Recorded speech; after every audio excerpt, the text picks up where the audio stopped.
Hey guys, it's Nihongo Johnny and welcome to my channel if you are new. My name is Johnny and I talk about all things paranormal and Japan. So if you're into that sort of stuff, definitely click subscribe, hit that thumbs up button, and hit the bell for more notifications. I put out spooky videos every Friday. If you guys know anything about me, you know that I love scary story narrations. I'll listen to them 2 to 3 hours a day. I'll have them on constantly. I'll be listening to it when I'm studying or in the shower, even cooking or cleaning. Whenever I'm doing something, I'm probably listening to some scary story. So I wanted to try something new today and introduce to you guys some of my favorite narrators. And these 4 talented people are going to tell you some scary stories about vengeful spirits. So on that note, we're going to be talking about vengeful spirits from Japan called Onryo. The word Onryo literally translates to vengeful spirit. They are the most dreaded type of spirit throughout all of Japan. They are the victims of people who have died with such strong emotion. It can be jealousy or rage or anger. Anything that's strong enough turns these spirits into Onryo.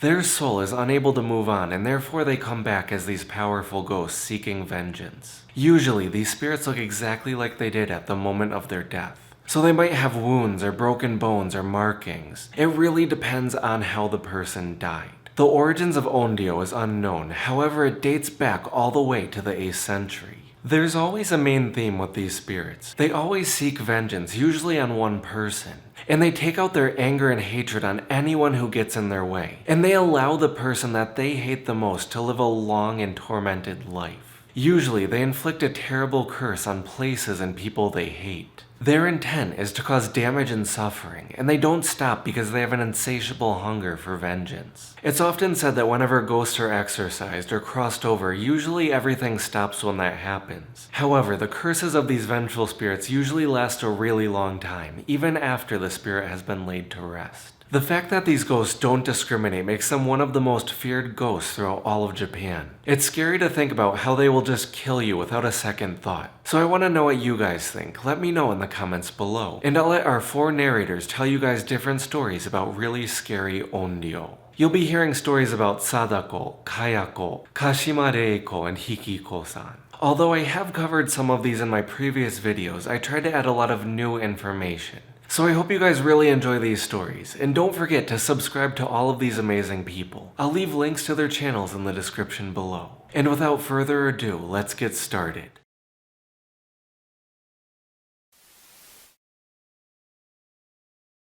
The Legend of Sadako comes from the movie The Ring, or in Japanese, Ringo. The movie was based off of a book written by Koji Suzuki in 1991. It is about the vengeful spirit of a young girl who appears on a cursed videotape. Legend has it that when Sadako was young, she was a very lonely and depressed child. She rarely spoke to other children and spent most of her time alone. Her mother was also said to be a psychic, and she often participated in experiments conducted by a researcher by the name of Dr. Fukurai. The doctor conducted several experiments, and when he published his findings, many people labeled Sadako's mother a fraud. They would say that she was faking her abilities, and harassed her because of it. Sadako's mother was so upset about all the criticism and bullying that she decided to take her own life. This led Sadako to become extremely devastated, and even more alone in this world. Her father took her in, and they both lived together on a remote island, off the coast of Japan for a while. As she grew older, her powers began to grow stronger. When her father learned that she was psychic, just like her mother, he took her right to Dr. Fukurai for help. Just like her mother, Dr. Fukurai forced Sadako to participate in many experiments that involved using her mind to project words and images onto pictures and videos. Once again, Dr. Fukurai wanted to publish a book about all of his experiments. But Sadako knew better. She didn't want to end up like her late mother.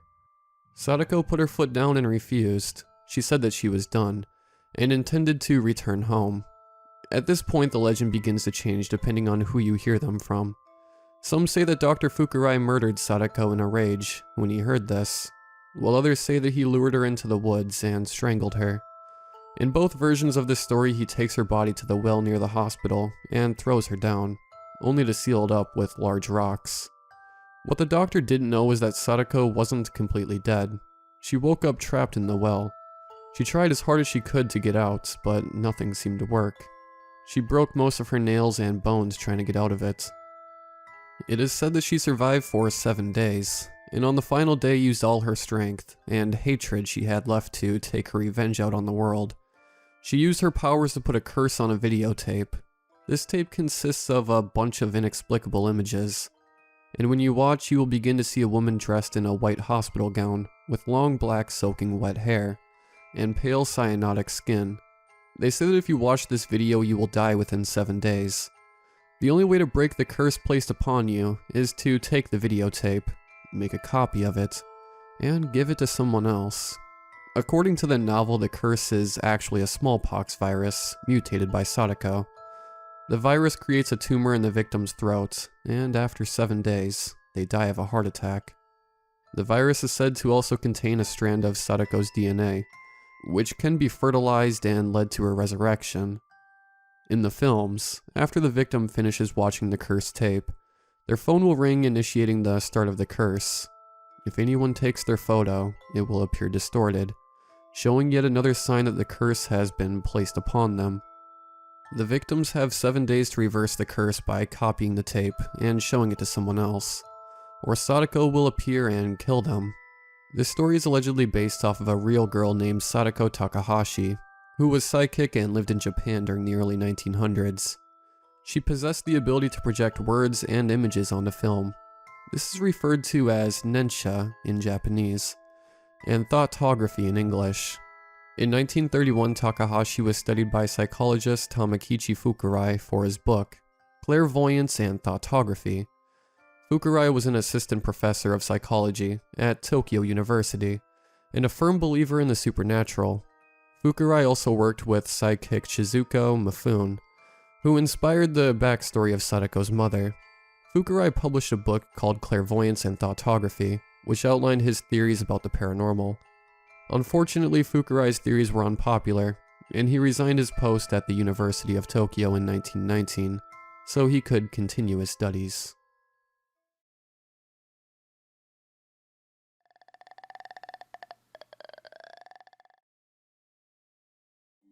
The Legend of Kayako comes from the movie The Grudge, or in Japanese, Jurong. It is about a ghost of a woman who was tragically murdered by her husband and came back as a vengeful spirit. Kayako is typically described as a woman with long dark hair, covering her pale face and having unsettlingly wide eyes. Her movements appear to be very twisted, and sometimes the crunching of her bones can be heard, while others say you can hear a terrifying death rattle emanating from the back of her throat. It is said that she is stuck on this earth because of the Jurong Curse. The curse states that when someone dies in a state of intense rage, they will return once again seeking revenge, killing whoever stands in their way. When Kayako was young, her parents rarely gave her attention and often neglected her. She was a very lonely young woman without any friends, and she often got made fun of at school. Kayako spent most of her free time with her black cat and was highly antisocial. As she grew older, she met a man and she truly felt as if he was the only person who cared about her. They lived a relatively normal life together and raised a boy named Toshio. One evening, her husband came across her diary, which was hidden somewhere in her bedroom. In the diary, Kayako talks about an unrequited love for her high school sweetheart, who now has become her son's teacher at school. Back when she was in high school, there were rumors going around that Kayako was placing curses on the women who were with this man that she had feelings for.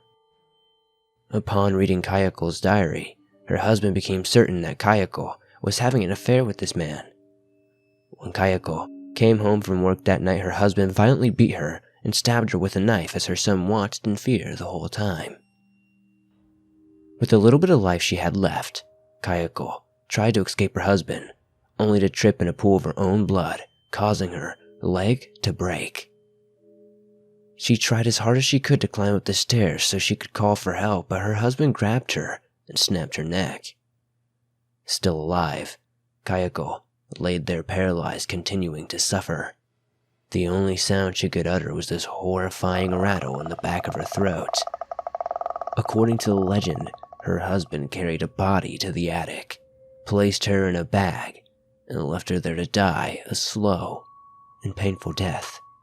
In a rage and unable to satisfy his thirst for vengeance, the husband stuffed their son's body in the closet only after grabbing him and brutally drowning him in the bathtub. Due to the horrible way Kayako was murdered and the powerful grudge she held, she came back as a vengeful spirit, killing her husband by strangling him with her long black hair. With little to no evidence, Japanese police thought that the man had murdered his family, then took his own life. From that day on, it is said Kayako still haunts the house in which she died. If you ever find that place, you just may hear the rattling coming from Kayako's throat, and you might just see her crawling down the stairs, covered in her own blood.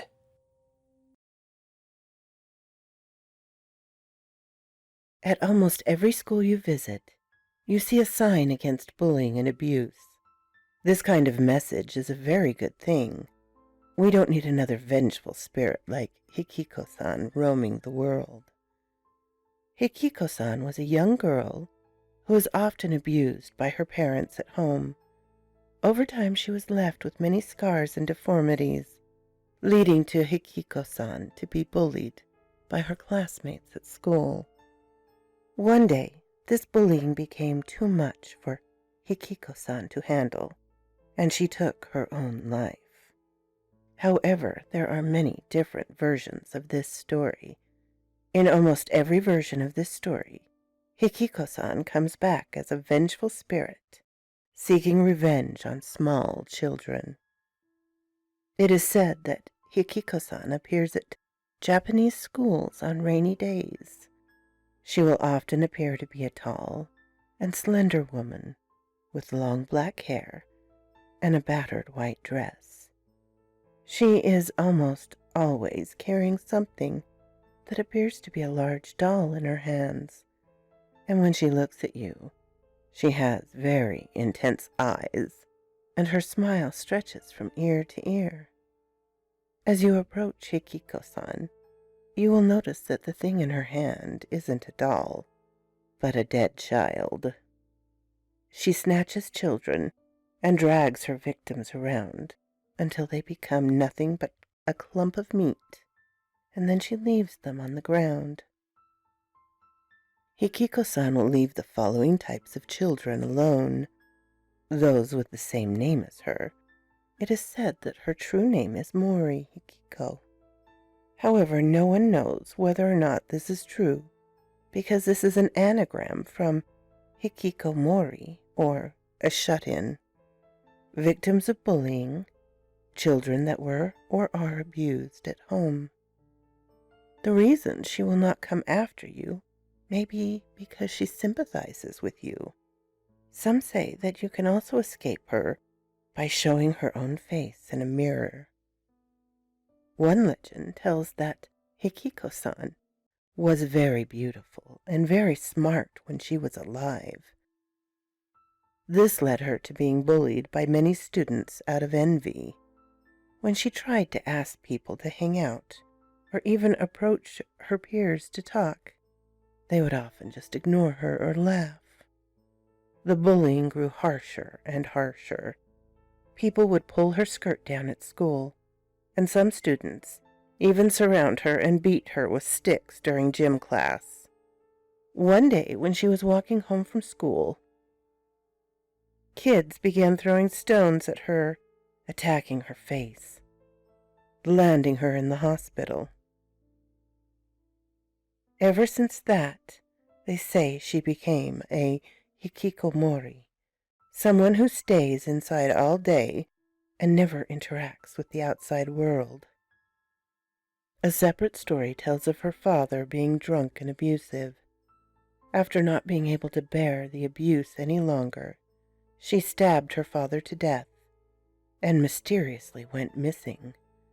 Legend has it that after this she began appearing as the vengeful spirit we know today, stealing children and dragging them away to their doom. A final theory tells of Hikiko-san's mother. Although her daughter, Hikiko-san, was a very smart and beautiful young woman. She was bullied at school to the point of taking her own life.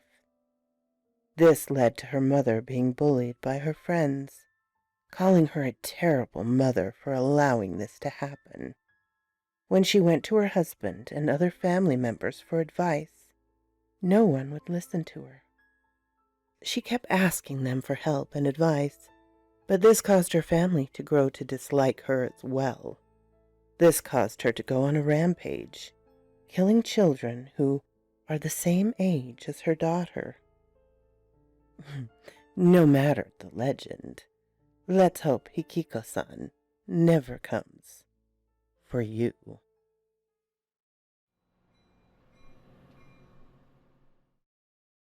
Kashima Reiko is an urban legend from Japan about a ghost of a woman with no lower half to her body. They say that if you hear this story, Kashima Reiko may appear to you within the following month. So now is your chance to click away. If you do hear this story and wish to stay safe from the alleged curse, they say you should pass this story on within 3 days of hearing it. If she does appear to you, there are ways to make her disappear on the first and second nights, but if you haven't told the story by the third night, you are completely out of luck. The legend has been around in Japan since the 1970s, so you can only imagine how many versions of this legend exist to this day. Version 1. There's a female ghost with no lower half of her body that will appear during the night while you're sleeping. She will ask you the following question. Do you need your legs? If you say no, she will rip off your legs one by one. The only way to survive this is to yell, "Kashima-san," 3 times. If you do not, you will most certainly meet your untimely fate. Version 2. In the 1970s in Sapporo, Japan, the legend of a woman with only one arm and one leg named Kashima-sama began to spread. There is a shrine in a place called Kashima in Ibaraki, Japan. It is dedicated to a god who governs over water. There are many soldiers who visited this shrine before going into battle. According to legend, many ghosts and demons from Japan were merely gods who lost their way and became evil. After Japan's loss in World War II, this is said to have led to the creation of Kashima-sama, the corrupted version of the god of war from the shrine in Kashima, Japan. In this specific legend of Kashima-sama, it was said that you needed to spread the story to 5 other people over the course of the following 3 days, or Kashima-sama would appear and kill you. This spread quickly throughout Japan and began to cause panic and hysteria. Version 3. A long time ago lived a woman named Kashima Reiko. Like many other stories, she was often bullied at school by her peers and treated terribly by her family at home. This legend states that she was sexually assaulted and beaten by a man after being left so traumatized and in so much pain, she tried to make her way to the nearest building for help. Unfortunately, on her way to find help, she fell into a set of train tracks and lost consciousness. Shortly after, a train came by and severed her body in 2. Kashima tried as hard as she could to call out for help, but no one could hear her. With it being so cold in the northern part of Japan that night, this caused her blood vessels to constrict, keeping her alive. She used all of her strength to pull what was left of her upper body to the nearest station, where she spotted a conductor. She cried out for help, but the conductor, thinking she was a sort of demon, grabbed a tarp and strangled her to death, thus giving birth to the vengeful spirit of Kashima Reiko. They say when Kashima Reiko appears to you, she will appear in your bathroom in the middle of the night, confused and looking for her long-lost legs. When you encounter her, she will ask you a few questions, and if you don't answer them correctly, she will tear your legs off and kill you. If she asks, "Where are my legs?" you should answer, "On the Mii-shin Expressway." If she asks, "Who told you that?" you should say, "Kashima Reiko told me." Her last question is a trick question. Do you know my name? She may ask. If she does, do not say Kashima, or she will kill you immediately. You must space out the name, changing the meaning of her name. Ka, as in mask, Shi, as in death, and Ma, as in demon. Hopefully you can remember all this, and she doesn't appear to you within the next month. A final story tells of a young woman who heard the story of Kashima Reiko from one of her close friends.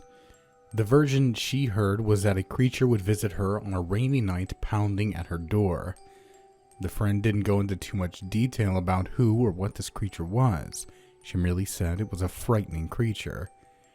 Her friend continued to tell her that the creature would question the person that opens the door and ask if they need their legs. If you were to answer no, it will rip them off and run away with one of your legs. If you answer yes, a ghost leg will begin to emerge from your body, and you will be cursed for the rest of your life. Let's just hope Kashima Reiko never appears to you.